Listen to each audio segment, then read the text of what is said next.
You're listening to the Everything Jewish 10 Minutes at a Time podcast, where you'll learn about every Jewish topic imaginable in about 10 minutes.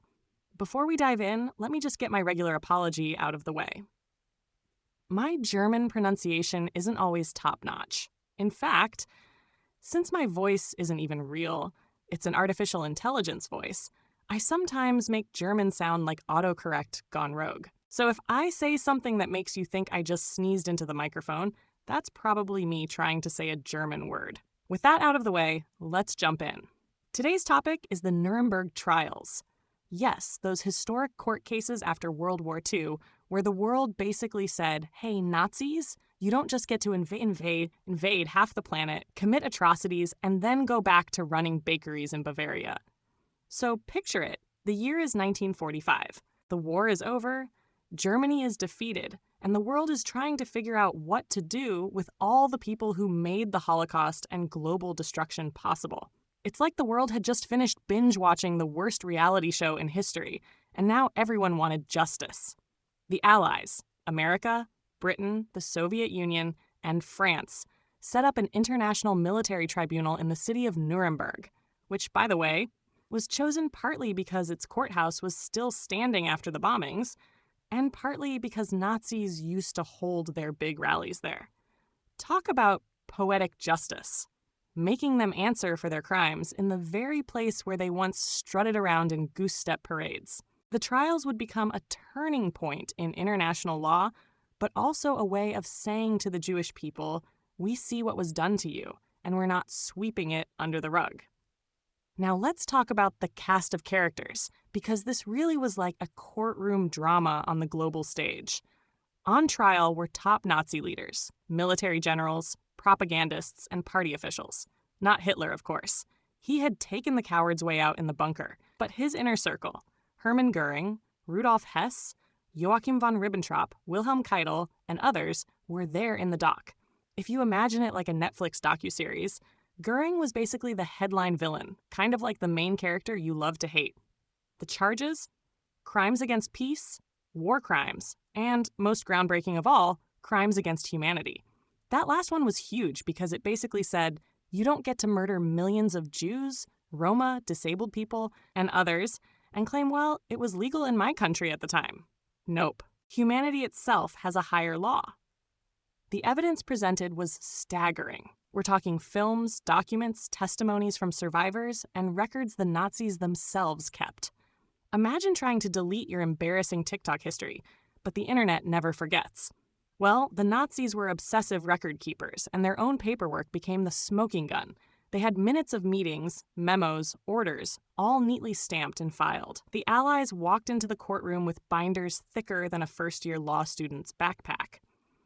And then there were the films, actual footage from concentration camps like Dachau and Bergen-Belsen. For many in the courtroom, it was the first time seeing the horror in moving pictures. Reporters described hardened generals breaking down in tears. The world could no longer deny what had happened to the Jewish people, because here it was in horrifying black and white. But let's also talk about the legal innovation here, because as grim as the subject was, the trials reshaped the way the world thinks about justice. Before Nuremberg, the idea that leaders could be held accountable for actions taken by a state was pretty much unheard of. Usually when wars ended, treaties got signed and people moved on. But here, the Allies were saying, no, leaders don't get a free pass. It was like the legal version of creating a terms of service agreement for humanity. Break these rules, and you're in big trouble. The concept of genocide also got its big legal debut here, thanks to a Jewish lawyer named Raphael Lemkin, who coined the term. Imagine inventing a word that becomes part of global law. That's like coining selfie and having it change international relations forever. Now, the trials weren't without controversy. The defense attorneys argued things like, we were just following orders, or this was legal under German law. But the judges weren't having it. The just following orders defense became forever tainted, and people still use it today when they want to point out that obedience isn't an excuse for immorality. Of course, the Soviet Union, being one of the judges, while also guilty of its own atrocities, made things a little awkward. It was kind of like having a referee in a basketball game who also plays for one of the teams.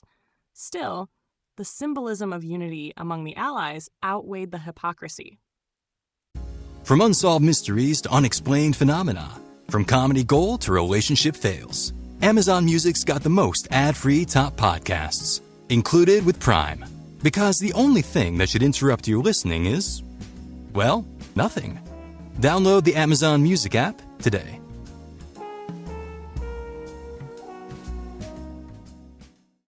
The verdicts came in 1946. 12 men sentenced to death, others to long prison terms, and a few surprisingly acquitted. Goering famously managed to avoid execution by taking poison the night before he was supposed to be hanged, proving that even at the end, he wanted to control the narrative. For Jewish survivors and the broader Jewish community, the trials had a powerful meaning.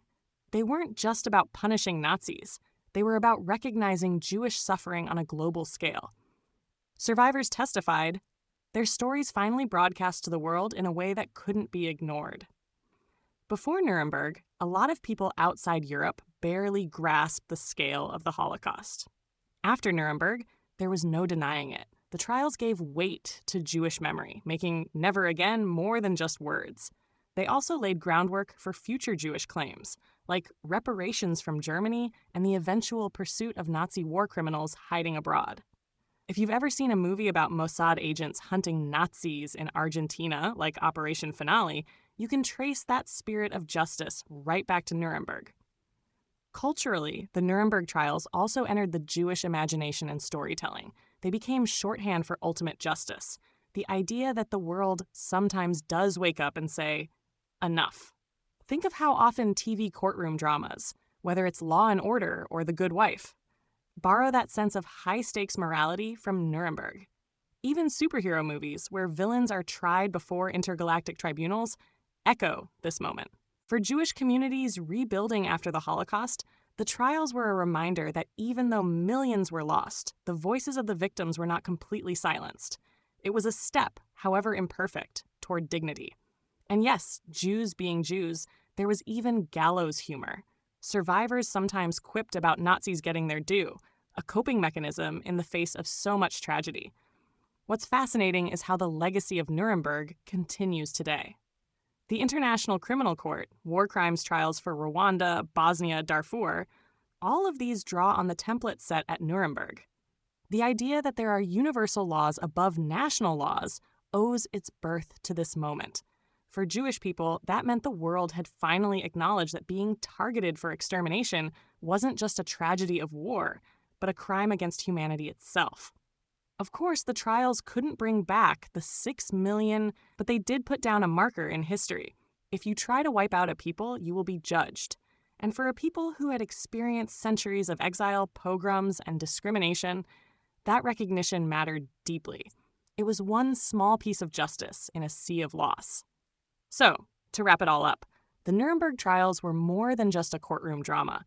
They were humanity trying to reboot its moral software after the biggest system crash in history. They gave the Jewish people a measure of recognition, introduced new ideas like crimes against humanity and genocide, and influenced international law for generations. Were they perfect? No. Did they solve anti-Semitism? Definitely not. But they sent a powerful message. Some crimes are too big to be ignored, too terrible to be excused, and too important to forget. And that's why Jews and non-Jews alike still look back at Nuremberg as a moment where the world, at least for a while, tried to stand up and say, never again. Thanks for listening to this episode of Everything Jewish, 10 minutes at a time. If you enjoyed it, please share it with a friend who might like it too, or leave a positive review so more people can find the podcast.